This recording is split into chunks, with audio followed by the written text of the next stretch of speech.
ஆண்டவராகிய இயேசு கிறிஸ்துவின் கிருபையும் சமாதானமும் உங்கள் அனைவரோடும் கூட என்றென்றைக்கும் இருப்பதாக.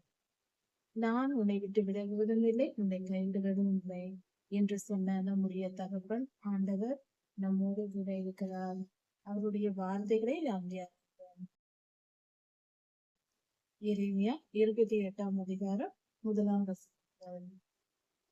மெய்யான தீர்க்க தரிசனம் எது, பொய்யான தீர்க்க தரிசனம் எது என்பதை கண்டுபிடிக்க சில வழிகள் உண்டு. சிலர் உண்மையான தீர்க்கதரிசிகள் உண்மையான கர்த்தருடைய வார்த்தையை சொல்வார்கள். பொய் தீர்க்கதரிசிகள் தங்கள் இருதயத்தில் தோன்றுவதை சொல்லி இது கர்த்தருடைய வார்த்தை, இது தீர்க்க தரிசனம் என்றும் சொல்லுவார்கள்.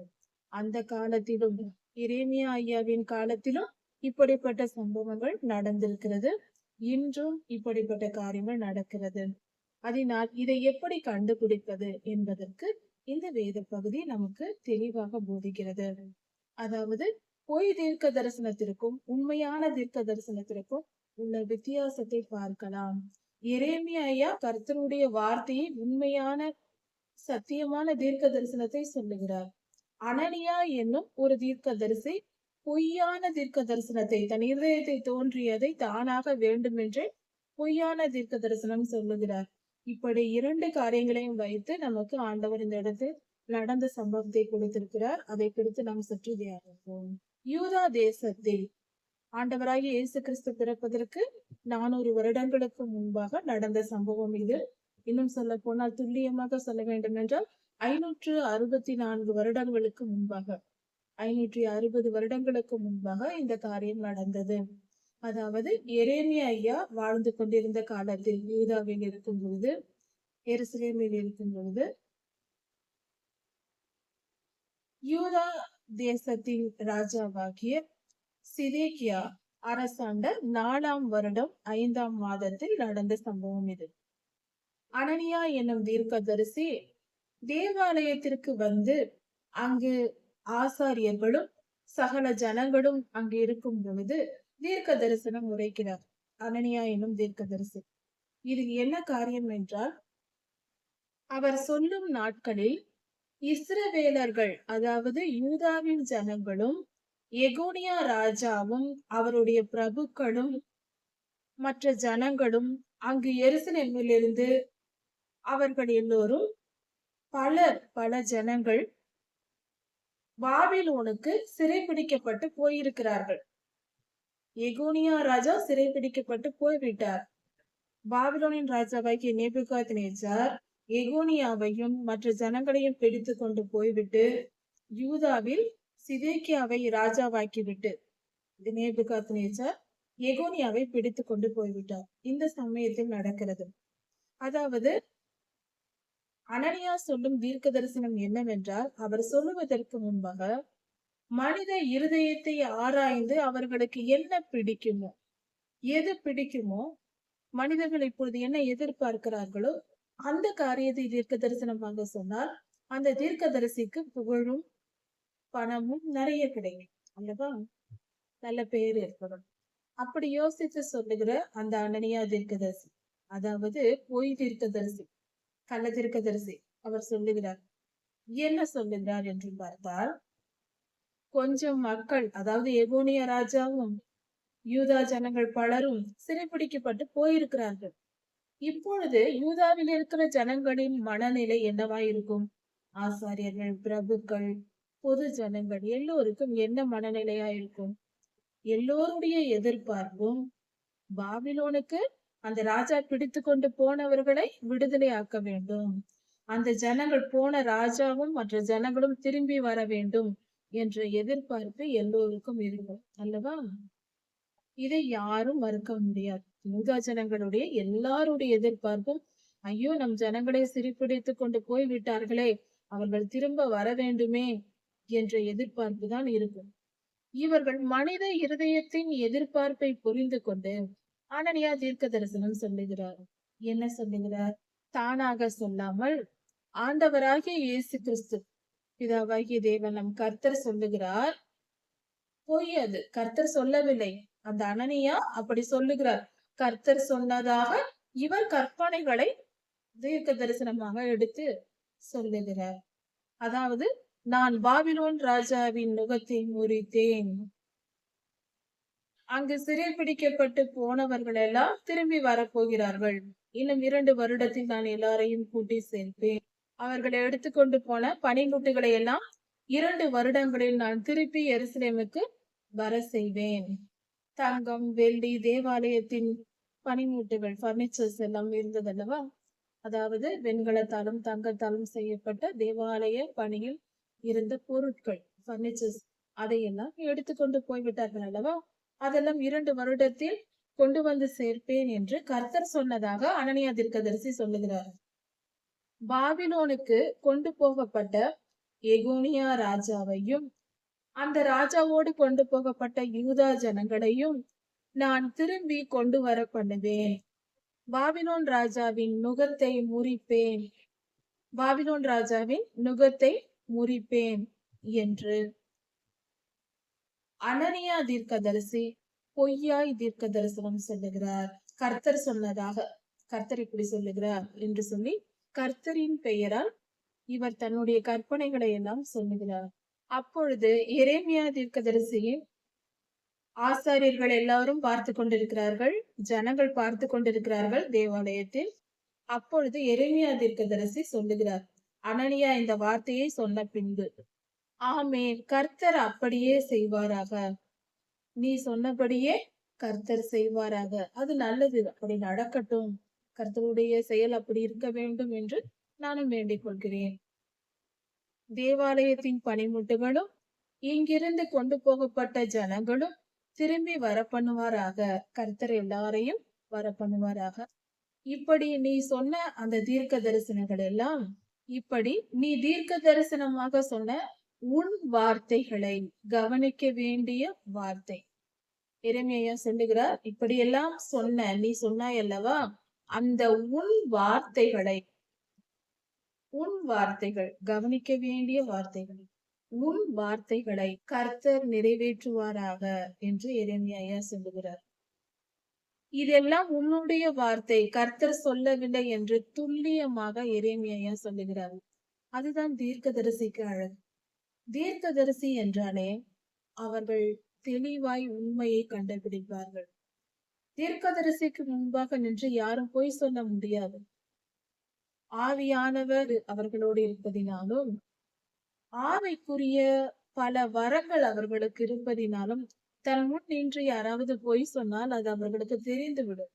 தீர்க்கதரிசியின் முன்பாக நின்று பொய் சொல்ல போகக்கூடாது. அப்படி சொன்னால் அது அவர்களுக்கு தெரியும், இவர்கள் சொல்வது பொய் என்று கர்த்தர் சொல்லி விடுவார். அந்த பயம் முதலில் நமக்கு தேவை எல்லோருக்கும். அதாவது அனனியா சொன்னது பொய் என்று எரேமியா உடனே சொல்லுகிறார். கர்த்தர் சொன்னார், நீ சொன்னதெல்லாம் அப்படியே நடக்க வேண்டும் என்பது எனக்கும் விருப்பம்தான். இதெல்லாம் உன் வார்த்தைகள், உன் வார்த்தைகள், இதெல்லாம் நீ சொன்னாய், அவைகளை கர்த்தர் நிறைவேற்றட்டும். இது தீர்க்க தரிசனம் அல்ல, இது உன் வார்த்தைகள் என்று மிக தெளிவாய் எரேமியா சொல்லுகிறார். நீ உன் வார்த்தைகளை சொல்லிவிட்டாய், இதோ நீங்கள் எல்லோரும் இங்கிருக்கிற சகல ஜனங்களும் கேட்கும்படியாக நான் ஒன்று சொல்லுகிறேன், அதை நீ கேள் என்று எரேமியா கர்த்தர் சொன்ன வார்த்தையை இவர் தீர்க்க தரிசனமாக சொல்லுகிறார். இந்த இடத்தில் பொய் தீர்க்கதரிசியும் பரிசுத்தமான உண்மையான தீர்க்கதரிசியான எரேமியாவும் ஒருவருக்கொருவர் எதிர்த்து நின்று தீர்க்க தரிசனம் உரைக்கிறார்கள். இது வித்தியாசமான ஒரு அனுபவம். பூர்வ காலத்திற்கு முன்பாக, நம் முன்னோர்கள் வாழ்ந்த காலத்திலேயே உனக்கு முன்பாகவும் எனக்கு முன்பாகவும், நான் பிறப்பதற்கு முன்பாகவும் நீ பிறப்பதற்கு முன்பாகவும் தீர்க்கதரிசிகள் எழுப்பி இருக்கிறார்கள். அவர்கள் தீர்க்க தரிசனம் உரைத்திருக்கிறார்கள். கொள்ளை நோய் வரும், பஞ்சம் வரும், ஆபத்து நேரிடும் என்று தீர்க்கதரிசிகள் ஏற்கனவே சொல்லி இருக்கிறார்கள். தீர்க்கதரிசிகள் என்றாலே நல்வார்த்தைகள் சொல்வார்கள் என்றே நீங்கள் நினைத்துக் கொண்டிருக்கிறீர்கள். அப்படி அல்ல. ஏற்கனவே நமக்கு முன்பாக இருந்த தீர்க்கதரிசிகளே இப்படி ஆபத்துகள் வரும் என்று சொல்லி இருக்கிறார்களே. தீர்க்கதரிசிகள் அப்படி சொல்வது, கர்த்தருடைய வார்த்தை எது வந்தாலும் அதை சொல்லுவார்கள். அப்படியே ஏற்கனவே சொல்லி இருக்கிறார்கள். நான் ஒன்றும் புதிதாய் சொல்லவில்லை. கர்த்தர் நம் முன்னோர்களுக்கு, நம் முன்னோர்கள் வாழ்ந்த காலத்தில் இருந்த அந்த காலத்து தீர்க்கதரிசிகளுக்கும் கர்த்தர் செய்ய போகிற காரியங்களை, ஆபத்தான விஷயங்களை சொல்லி இருக்கிறார். அதை தீர்க்கதரிசிகளும் சொல்லி இருக்கிறார்கள், தீர்க்க தரிசனம் உரைத்திருக்கிறார்கள். அதை போலதான் நானும் சொல்லியிருக்கிறேன். கர்த்தர் என்ன சொன்னாரோ அதை சொல்வதே என்னுடைய வேலை என்று மிக தெளிவாக எரேமியா சொல்லுது. அந்த காலத்தில் வாழ்ந்த தீர்க்கதரிசிகள் கொள்ளை நோய் வரும், பஞ்சம் வரும் என்று மிகப்பெரிய தேசங்களுக்கும் மிகப்பெரிய ராஜ்யங்களுக்கும் விரோதமாக இப்படியெல்லாம் தீர்க்க தரிசனம் உரைத்திருக்கிறார்கள். ஏற்கனவே இப்படியெல்லாம் நடந்திருக்கிறது, நான் ஒன்றும் புதிதாய் சொல்லவில்லை என்று சொல்லுகிறார். யுத்தத்தையும் பஞ்சத்தையும் கொள்ளை நோயையும் குறித்து தீர்க்க தரிசனம் உரைத்திருக்கிறார்கள். ஒரு தீர்க்கதரிசி சமாதானம் வரும் என்று சொல்லி அது அப்படியே நடந்தால் அந்த தீர்க்கதரிசி உண்மையான தீர்க்கதரிசி என்று பொருள். ஒரு தீர்க்கதரிசியின் வார்த்தை சொல்லப்பட்டு அந்த தீர்க்க தரிசனம் அப்படியே நடந்தால் அந்த தீர்க்கதரிசி உண்மையிலேயே மெய்யான தீர்க்கதரிசி. அப்படி நடக்காவிட்டால் அது கர்த்தருடைய வார்த்தை அல்ல, பொய்யாய் அந்த தீர்க்கதரிசி பொய் சொல்லி இருக்கிறார் என்று பொருள். ஒரு தீர்க்கதரிசி சொன்ன நல்ல சமாதானம் உண்டாகும் என்ற தீர்க்க தரிசனம் பலித்து விட்டால் அந்த தீர்க்கதரிசி உண்மையிலேயே மெய்யான தீர்க்கதரிசி. இப்படி எரேமியா சொன்ன பின்பு அந்த அனனியா என்பவன் நல்ல மனிதன் அல்ல, தீர்க்கதரிசி, பொய் தீர்க்கதரிசி மட்டுமல்ல, பொல்லாதவனாகவும் இருந்திருப்பான் போல இருக்கிறது. ஏற்கனவே எரேமியாவிடம் கர்த்தர் சொல்லி இருந்தார், அதாவது நீ நுகத்தடிகளையும் கயிறுகளையும் பண்ணி அதை கழுத்தில் மாட்டிக்கொண்டு இப்படி போய் தீர்க்க தரிசனம் சொல்ல வேண்டும் என்று எரேமியாவுக்கு சொல்லி இருந்தார். கர்த்தரின் வார்த்தையின்படியே, அதாவது மாட்டு வண்டியில் மாட்டின் கழுத்தில் வைக்கக்கூடிய அந்த நுகத்தடி, வண்டியை இழுக்கும்படியாக நுகத்தடியை வைப்பார்கள், அது போல செய்து உன் கழுத்தில் மாட்டிக்கொண்டு 5, 6 செய்து அதை உன் கழுத்தில் மாட்டிக்கொண்டு போய் தீர்க்க தரிசனம் சொல் என்று கர்த்தர் சொன்னார். எரேமியா அப்படியே செய்து அதை கழுத்தில் மாட்டிக்கொண்டுதான் இவ்வளவும் பேசிக் கொண்டிருக்கிறார். சிறிய அளவாக செய்திருப்பார்கள். இப்படி செய்திருக்கும் போது அந்த கழுத்தில், அவர் எரேமியா கழுத்தில் இருந்த அந்த நுகத்தடியை அனனியா தீர்க்கதரிசி வந்து அதை எடுத்து உடைத்து போட்டான். கர்த்தர் சொன்னதை தான் எரேமியா செய்து கொண்டிருக்கிறார். அனனியாவுக்கு தன் தீர்க்க தரிசனம் பொய் என்றும் தன் இருதயத்திலிருந்து சொல்லுகிறோம் என்று எரேமியா சொன்னவுடன் கோபம் வந்து அந்த நுகத்தடியை எடுத்து உடைத்து போட்டு விடுகிறான். இவன் ஒரு பொய் சொல்லவில்லை, பல பொய் தொடர்ந்து சொல்லிக் கொண்டே இருக்கிறான் தீர்க்க தரிசனம் என்ற பெயரில்.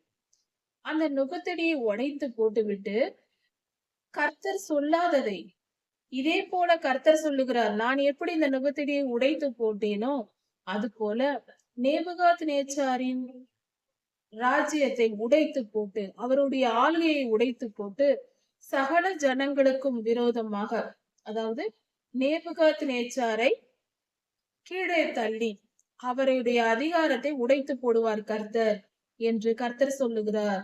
எல்லோரும் விடுதலையாகி விடுவார்கள், நேபுகாத் நேச்சாரின் ஆளுகை நின்று போகும், இதே போல கர்த்தர் உடைத்து போட போகிறார் பார் என்று இன்னொரு பொய் மேல் பொய் சொல்லிக் கொண்டே இருக்கிறான் அனனியா என்று சொல்லுகிறான். இப்படி இவனுடைய அக்கிரமம், இவன் பேசிக்கொண்டே போகிறான். இதை பார்த்த எரேமியா ஒரு முறை பதில் சொன்னார். அவன் முதலில் பொய் தீர்க்க தரிசனம் சொன்னான். அதற்கு எரேமியா மிக தெளிவாக பதில் சொல்லிவிட்டார். நீ சொன்னது பொய் என்றும் மெய்யான தீர்க்க தரிசனம் என்றால் என்ன என்றும், அதாவது நீ சொன்னது நடந்தால் நீ சொன்னது உண்மை, நீ சொன்னது நடக்கவில்லை என்றால் நீ பொய் தீர்க்கதரிசி, நான் சொன்னது நடந்தால் நான் உண்மையான தீர்க்கதரிசி, இல்லை என்றால் நான் பொய் என்றே வைத்துக் கொள்வோம். இப்படியாக இந்த அர்த்தத்தில் ஐயா எரேமியா சொல்லிவிட்டார். சொல்லிவிட்ட பின்பும் இவன் வேண்டும் என்றே மீண்டும் வந்து இரண்டாவது பொய்யை அவிழ்த்து விடுகிறான். நுகத்தடியை உடைத்து போட்டு நேபுகாத் நேச்சாரிடமிருந்து சகல ஜனங்களையும் கர்த்தர் விடுவிக்க போகிறார், பாபிலோனுக்கு கொண்டு போகப்பட்ட யூதர்கள் திரும்பி வரப்போகிறார்கள் என்று மீண்டும் ஒரு பொய்யை சொல்லுகிறான். இரண்டாவது முறையும் அவன் பொய் சொன்ன போது முக்கியமாய் நாம் கவனிக்க வேண்டிய இந்த இடம், நமக்கு மிகப்பெரிய பாடம் இங்கு புதைந்திருக்கிறது. இந்த இடத்தில் மிக மிக உன்னதமான ஒரு பாடம். அது என்னவென்றால், பதிலுக்கு எரேமியா பேசவில்லை. ஒரு முறை அவனுக்கு பதில் கொடுத்தார், இரண்டாவது முறை அவன் எதிர்த்த பொழுது பதில் கொடுக்காமல் அமைதியாக சென்று விட்டார். வேதத்தில் நமக்கு ஒரு பாடம் சொல்லிக் கொடுக்கப்படுகிறது. அதாவது வாக்குவாதம் செய்யாதிருப்பாயாக என்று கர்த்தர் நமக்கு போதித்திருக்கிறார். வாக்குவாதம் செய்வது கர்த்தருக்கு பிடிக்காது. ஒரு சொல்லை சொல்கிறோம், அதை அவர்கள் ஏற்றுக்கொண்டால் தொடர்ந்து பேசலாம். அவர்கள் ஏற்றுக்கொள்ளவில்லை, மறுத்து மறுத்து சொல்லுகிறார்கள் என்றால் ஒரு முறை மறுத்தாலும் அதோடு விட்டுவிட வேண்டும். இரண்டாவது முறை நாம் பேசினால் அது வாக்குவாதம் ஆகும். யாராவது ஒரு கேள்வி கேட்டாலோ அல்லது நாம எதையாவது சொல்லும் பொழுதோ அதை ஏற்றுக்கொண்டால் அடுத்த வார்த்தை பேசலாம். அவர்கள் எதிர்ப்பை தெரிவித்தால் அமைதியாக நாம் போய்விட வேண்டும். எரேமியா ஐயா இங்க அப்படித்தான் செய்கிறார். அனனியா தவறாய் பேசினான், தவறாய் தீர்க்க தரிசனம் சொன்னான். அது தவறு என்று எரேமியா ஐயா சொன்னார், எதிர்த்து சொன்னார். அவன் மீண்டும் இரண்டாவது முறை சொன்ன பொழுது மீண்டும் அதையே வலியுறுத்தி திருந்தாமல் போய் சொன்ன போது அவர் அமைதியாக போய்விட்டார். இரண்டாவது முறை எரேமியா ஐயா ஏதாவது சொல்லி இருந்தால் அது வாக்குவாதம் ஆயிருக்கும். அது தவறு. இந்த இடத்தில் எரேமியா ஐயா நமக்கு மிக நல்ல பாடத்தை கற்றுக் கொடுக்கிறார். இந்த பழக்கத்தை நாம் எங்கு பயன்படுத்தினாலும் பெரும்பாலான சண்டைகளுக்கும் பிரச்சனைகளுக்கும் மிக பெரிய வாழ்க்கையின் போராட்டங்கள் வராமல் இருப்பதற்கு இந்த ஆலோசனை மிக மிக அவசியம். நன்கு கவனித்து பார்ப்போம்.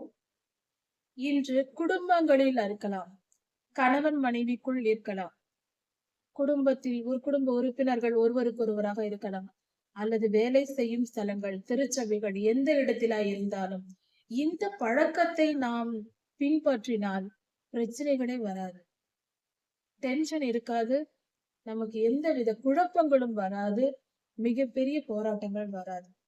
ஏனென்றால் ஒரு முறை ஒரு வார்த்தையை சொல்லும் போது அதை ஏற்றுக்கொள்ளாமல் எதிர்க்கிறவர்கள் இரண்டாவது முறை நாம் சொன்னாலும் அதையே தான் மீண்டும் மீண்டும் எதிர்ப்பார்கள். அந்த பிரச்சனை இன்னும் ஆழமாக மிக பெரியதாக வளரும். ஒரு முறை நாம் சொல்லுகிறோம், அதை அவர்கள் ஏற்றுக்கொள்ளவில்லை, மறுத்து பேசினால் அதோடு விட்டுவிட வேண்டும். இந்த பழக்கத்தை நாம் பயன்படுத்துவது, இதை பழகிக் கொள்வது நல்லது. சற்று நாம் ஆராய்ந்து பார்ப்போம். நம் வீடுகளிலே ஆகட்டும், நம் குடும்பத்திலேயே ஒருவருக்கொருவர் பேசும்போது ஒரு போராட்டம், ஏதாவது ஒரு எதிர்ப்பு வரும்போது ஒரு முறை சொல்லி நம் பிள்ளைகளை நம்ம இடத்தில் கேட்கவில்லை என்றால் அதோடு விட்டுவிட்டால், இது தவறு என்று ஒரு முறை சொன்னால் அவர்கள் அதுக்கு புரிந்துவிடும். அதை நாம் மீண்டும் வலியுறுத்தாமல் அவர்கள் எதிர்க்கும் பொழுது அதோடு விட்டுவிட வேண்டும். தொடர்ந்து தொடர்ந்து பேசிக்கொண்டே இருந்தால் அது சண்டையும், மன உளைச்சல், டென்ஷன், இன்னும் சொல்ல போனால் மிகப்பெரிய பிரிவினைகளையும் உண்டாகும். இது எல்லா இடங்களிலும் உண்டு. அதே போல திருச்சபைகளிலும் சில நம்முடைய கருத்துகள், திருச்சபையில் சில தவறுகள் நடக்கலாம். அதை நம் கருத்தை நாம் தெரிவிக்க நமக்கு உரிமை இருக்கும் பொழுது, அந்த தகுதியில் நமக்கு இருந்தால், அதாவது நமக்கு அந்த ஸ்தானம், அந்த அதிகாரம் நமக்கு இருந்தால்தான் நாம் தலையிட வேண்டும். நமக்கு ஒரு பதவி இருக்கிறது, நமக்கு அந்த அதிகாரம் இருக்கிறது என்றால் நீங்கள் செய்வது தவறு என்று சொல்லலாம். அப்படி அதிகாரம் இல்லாத பொழுது நாம் அமைதியா இருந்து விடுவது நல்லது. நாம் அதிகாரத்தில் இருந்தாலும் ஒருவர் தவறு செய்யும் பொழுது நாம் இது தவறு என்று நாம் சொன்னால் அதை அவர்கள் ஏற்றுக்கொண்டால், நம் பேச்சை தொடர்ந்து கேட்க அவர்கள் விருப்பப்பட்டால் நாம் பேசலாம். இல்லை என்று மறுக்க தொடங்கினால் அவர்கள் எதிர்க்க தொடங்கி விட்டார்கள். இனி நாம் பேசுவது அவர்களுடைய சிந்தையில் ஏறாது, அவர்கள் மனம் அதை ஏற்றுக்கொள்ளாது. அவர்கள் நம்மை எதிர்க்க தொடங்கிய பின்பு நம்முடைய சொற்களை ஏற்கும் மனம் அவர்களுக்கு இல்லை என்று தெரிந்துவிட்டது. தொடர்ந்து நாம் பேசிக்கொண்டே இருந்தால் பேச்சு வளரும், பிரச்சனை வளரும், சத்தம் அதிகமாகும், சண்டை வரும், மன உளைச்சல் தான் ஏற்படும். அவர்கள் ஏற்றுக்கொள்ள மனமில்லை என்பதை ஒரே வார்த்தையில் தெரிந்து விடுகிறது. அதோடு விட்டு விடுவது நல்லது. தயவு செய்து இந்த பாடத்தை பின்பற்றினால் இது ஒரு சிறு காரியமாய் தோன்றலாம், ஆனால் வாழ்க்கையில் மிகப்பெரிய நன்மையை நமக்கு பெற்றுத்தரக்கூடிய காரியமாய் இருக்கிறது. சிறு நெருப்பு காட்டையே கொளுத்தி விடும். அது போல இது ஒரு சின்ன விஷயம்தான் மிகப்பெரிய நன்மையை ஏற்படுத்துகிறது. இதனால் தான் கர்த்தர் வாக்குவாதம் செய்யாதிருப்பாயாக என்று நமக்கு சொல்லியிருக்கிறார். இதை அருமையாக எரேமியா இந்த இடத்தில் பின்பற்றி இருக்கிறார். ஏனென்றால் அந்த சூழ்நிலை வாக்குவாதத்திற்கு ஏற்ற சூழ்நிலை. அப்படிப்பட்ட சூழ்நிலையில் தான் இருக்கிறார். இவர் ஒன்று சொல்ல, அவர் ஒன்று சொல்ல, அங்கிருக்கிற ஆசாரியர்கள் இருக்கிறார்கள், ஜனங்கள் இருக்கிறார்கள். அந்த இடத்தில் மிகப்பெரிய ஒரு பிரச்சனையை உருவாகக்கூடிய சூழ்நிலை. ஆனால் எரேமியா அனனியா மறுத்ததும் அவர் அப்படியே விலகி சென்று விடுகிறார். இதை கவனித்துக்கோ. ஆனால் தீர்க்கதரிசிகளுக்கே உள்ள பாடுகள் என்று ஒன்று உண்டு. தீர்க்கதரிசிகளுக்கு ஏற்படுகிற ஒரு நெருக்கடியான நிலை என்பது மிக மிக நெருக்கடியான காரியங்கள் உண்டு. அதாவது மிகுந்த போராட்டத்துடன் தான் தீர்க்கதரிசியின் வாழ்க்கை இருக்கும். அது கர்த்தருக்காக நாம் சுமக்கக்கூடிய கர்த்தருடைய அன்பின் நிமித்தம் அவர் நமக்காக எவ்வளவோ பாடுகளை பட்டிருக்கிறார். நாம் நன்றி தெரிவிக்கும்படியாக இது இன்பமாக நாம் ஏற்றுக்கொண்டு செய்ய வேண்டிய காரியம். கர்த்தருடைய பிள்ளைகளுக்கு நெருக்கம் வரும், தீர்க்கதரிசிகளுக்கு கொஞ்சம் பெரியதாகவே நெருக்கம் வரும். இந்த இடத்தில் ஒரு வித்தியாசமான ஒரு நிகழ்வு. அனனியா எதிர்த்து பேசியதும் எரேமியா விலகி செல்லுகிறார். இனி இந்த மனிதனிடத்தில் நாம் பேசினால் அது பிரச்சனை வரும் என்று விலகி சென்று விடுகிறார். அதாவது அனனியா நுகத்தடியை உடைத்து போட்ட பின்பு எரேமியா சற்று விலகி சென்றதும் கர்த்தருடைய வார்த்தை எரேமியாவுக்கு வருகிறது. கர்த்தர் எரேமியாவிடம் பேசுகிறார். நீ போய் அனனியாவிடம் சொல் என்று சொல்லுகிறார். இப்பொழுதுதான் அந்த மனிதனுடைய பேச்சு இப்படி தவறாயிருக்கிறதே என்று விலகி வந்தார் எரேமியா. அனனியாவை விட்டு விலகி வந்தார். கர்த்தர் நீ திரும்பி போய் நான் சொல்வதை அனனியாவிடம் சொல் என்று சொல்லுகிறார். இதுதான் மிக மிக சரியான அணுகுமுறை. ஏனென்றால் எரேமியா செய்தது சரியான விஷயம். அவர் நகர்ந்து வந்து விட்டார். அந்த அனனியாவை சும்மா விட்டு விடவில்லை கர்த்தர். அவனிடத்தில் போய் ஒரு காரியத்தை சொல் என்று கர்த்தரே எரேமியாவிடம் ஒரு இடத்தை சொல்லி அனுப்புகிறார். அனனியா மிகுந்த கோபத்துடனும் ஆத்திரத்துடனும் இருக்கிறார்.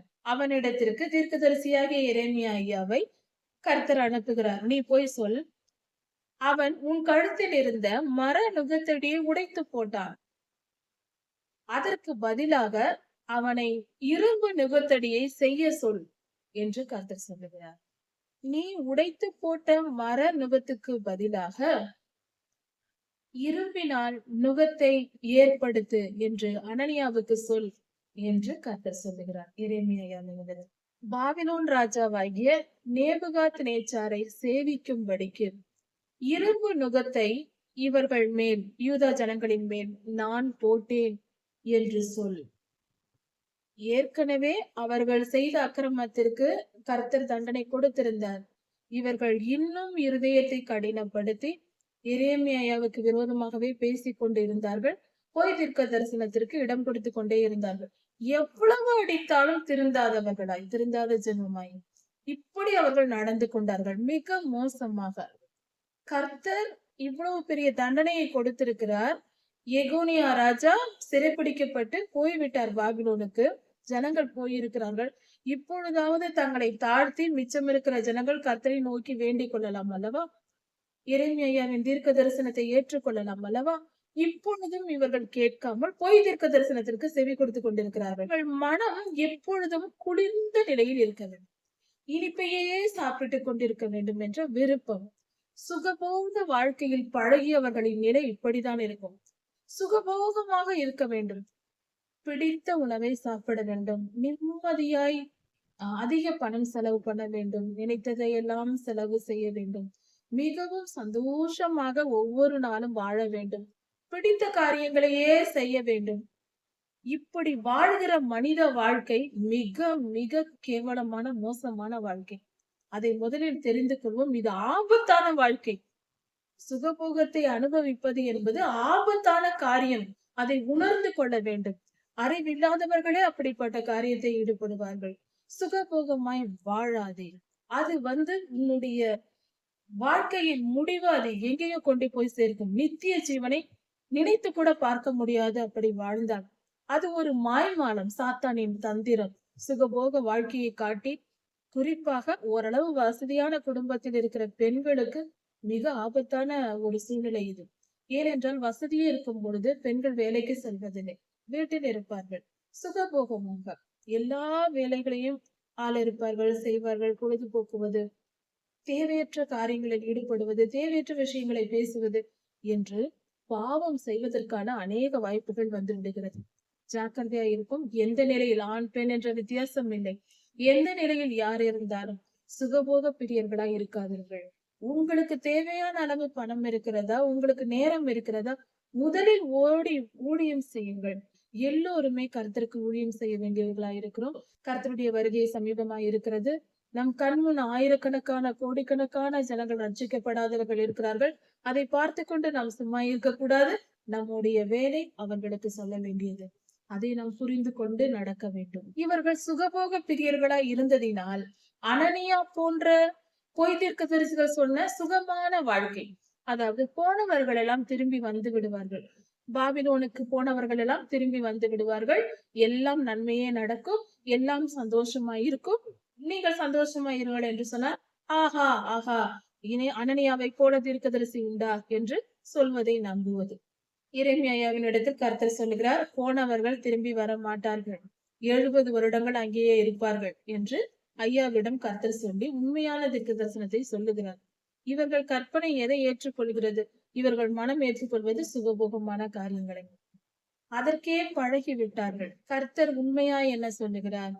பாபிலோன் ராஜாவின் நுகத்தை நான் இருப்பு நுகமாய் மாற்றினேன்.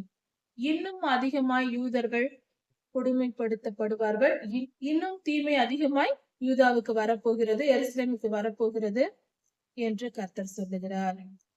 சாதாரண மரநுகம் இப்பொழுது இருப்பு நுகமாய் ஆகிவிட்டது. இன்னும் பாரம் அதிகம். ஏனென்றால் இவர்களுடைய அக்கிரமம் இன்னும் அதிகமாய் இருப்பதினால், தங்களை அவர்கள் தாழ்த்தாததினால், யூதர்கள் தங்களை தாழ்த்தி கொள்ளாததினால் இப்படி நடந்தது. கர்த்தர் இன்னும் சொல்லுகிறார், வெளியின் மிருகங்களையும் நான் ராஜாவுக்கு, பாபிலோன் ராஜாவுக்கு கொடுப்பேன், நேபுகாத்நேச்சாருக்கு என்று சொல்லுகிறார். வெளியில் மிருகங்கள் என்றால் ஆடு, மாடு, கால்நடைகள், அவைகளையும் நான் அவர்களை எதிரியின் இடத்தில் கொடுத்து விடுவேன், பாபிலோனுக்கு கொடுத்து விடுவேன் என்று சொல்லுகிறார். இப்படியாக நான் சொன்னேன் என்று நீ போய் சொல் என்று எரேமியா தீர்க்கதரிசியின் இடத்தில் சொல்லுகிறார். இதையெல்லாம் எரேமியா தீர்க்கதரிசி அங்கு வந்து ராஜாவின் இடத்தில் சொல்லுகிறார். அங்கு வந்து சிதேக்கியா ராஜாவின் இடத்தில் சொல்லுகிறார். அதற்கு முன்பாக இந்த அனனியாவிடம் வந்து சில வார்த்தைகள், கர்த்தர் சொல்லி அனுப்பின இன்னும் சில வார்த்தைகளை சொல்லுகிறார். அனனியாவே நீ கேள், அனனியாவே கர்த்தர் உன்னை அனுப்பவில்லை, கர்த்தர் உன்னை அனுப்பவில்லை, நீயாக வந்து பொய்யாய் தீர்க்க தரிசனம் சொல்லி இந்த ஜனங்களை நம்ப வைத்தாய். நீ தவறு செய்திருக்கிறாய். நீ செய்தது தவறு என்பதற்கு அடையாளமாக நீ பொய் தீர்க்க தரிசனம் சொல்லி இந்த ஜனங்களை நம்ப வைத்திருக்கிறாய். அதனால் கர்த்தர் பூமியிலிருந்து உன்னை அகற்றும்படியாக இந்த வருடத்தில் இந்த பூமியின் மேல் நீ இராதபடிக்கு உன்னை அகற்றி விடுவேன் என்று சொல்லுகிறார். இந்த வருடத்தில் நீ சாவாய் என்று கர்த்தர் சொல்லுகிறார். கர்த்தருக்கு விரோதமாக கலகம் உண்டாகும்படியாக நீ செய்தாயே, கர்த்தருக்கு விரோதமான செயலை செய்தாய், அதனால் நீ இந்த வருடத்தில் இறந்து போவாய் என்று எரேமியா தீர்க்க தரிசனம் உரைத்தார். கர்த்தர் சொன்ன வார்த்தையை அப்படியே சொன்னார். அதே போல எரேமியா சொன்னது போலவே அதே வருடத்தில் 7ஆம் மாதத்தில் அனனியா எனும் அந்த தீர்க்கதரிசி இறந்து போனார். இது உண்மையாக அப்படியே நடந்தது. கர்த்தர் பெரியவர், கர்த்தர் நல்லவர், அவர் நாமத்தை தவறாய் பயன்படுத்த கூடாது. 10 கட்டளைகளில் ஒன்று, என்னுடைய நாமத்தை வீணிலே வழங்காதிருப்பாயாக என்று சொல்லியிருக்கிறார். கர்த்தர் நாமத்தை வீணில் வழங்கக்கூடாது. இந்த அனனியா செய்த பாவம் இதுதான். கர்த்தரின் பெயரை சொல்லிக் கொண்டு தன் இருதயத்தில் உள்ளதை எல்லாம் தீர்க்க தரிசனமாக சொல்லிக் கொண்டிருந்தான். அது தீர்க்க தரிசனமே அல்ல, அவன் வார்த்தைகள்.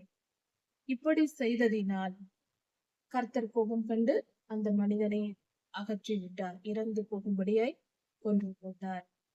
கர்த்தர் பெரியவர், கர்த்தருக்கு பயந்து உண்மையாய் நடக்க வேண்டும்.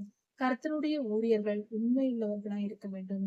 சத்தியத்தை தவிர அவர்கள் வாயிலிருந்து எதுவும் வரக்கூடாது. சத்தியத்தை மட்டுமே பேசுகிற உதடுகளாய் அவர்களுக்கு இருக்க வேண்டும். பொய் சொல்லக்கூடாது, பொய்யின் ஆவிக்கு இடம் கொடுக்கக்கூடாது. இந்த இடத்தில் அனனியா செய்த தவறு அதுதான். அதனால் கர்த்தருக்கு பயந்து நடப்போம். கர்த்தருடைய ஊழியர்கள் எப்பொழுதும் உண்மையை பேசி நன்மையோ தீமையோ இன்பமோ துன்பமோ எது வந்தாலும் ஏற்றுக்கொள்வோம். இங்கு எரேமியாவுக்கு வராத துன்பம் அல்ல, அத்தனையும் கர்த்தருடைய உண்மையாய் தீர்க்கதரிசியாய் இருந்ததினால் அத்தனை பாடுபட்டார். உயிருக்கு எத்தனை முறை ஆபத்து வந்தது, எல்லாவற்றிலிருந்தும் கர்த்தர் காத்தார். அது போல காப்பாற்றாமே. உண்மையாயிருப்போம், கர்த்தருக்கு பயந்தவர்களாய் இருப்போம். ஆண்டவராகிய இயேசு கிறிஸ்து சீக்கிரமாய் வரப்போகிறார். நம் பாடுகளை எல்லாம் தீர்க்க நம்மை காப்பாற்ற நம்ம வீட்டுக்குள்ள அவருடைய வருகைக்கு ஆயத்தமாகவும் கர்த்தர் உங்களை ஆசீர்வதிப்பாராக.